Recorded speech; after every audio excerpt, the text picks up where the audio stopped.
Good evening and welcome to BJC Mitzvah Day, number 216, part 7. Using the Sefer Hachinuch Mitzvah that keeps us on its way. The obligation of Payah. And here we go again. This is in the third book, Vayikra Parshas Kedoshim. Any poor person may take Payah.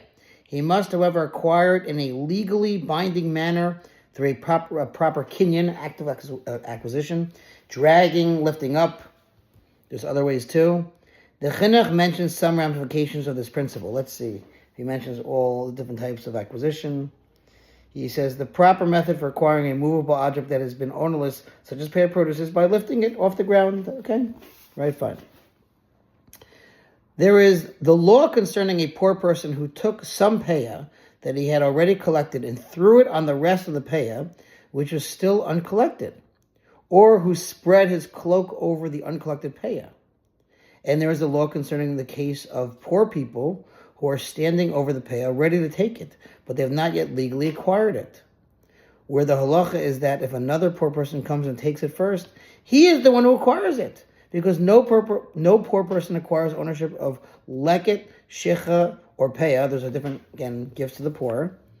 Nor does any person acquire ownership of a coin or other ownerless object that he found until it reaches his hand.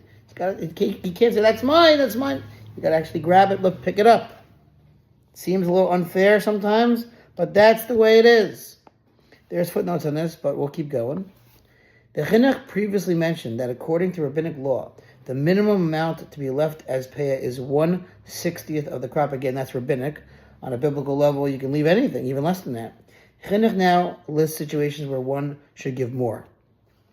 Also included in the laws of the mitzvah is that which the sages of blessed memory stated in Payah, that a person is obligated to add to the minimum amount of Payah according to the size of the field, according to the amount of poor people competing for the Payah, and according to the blessing of the planted seed.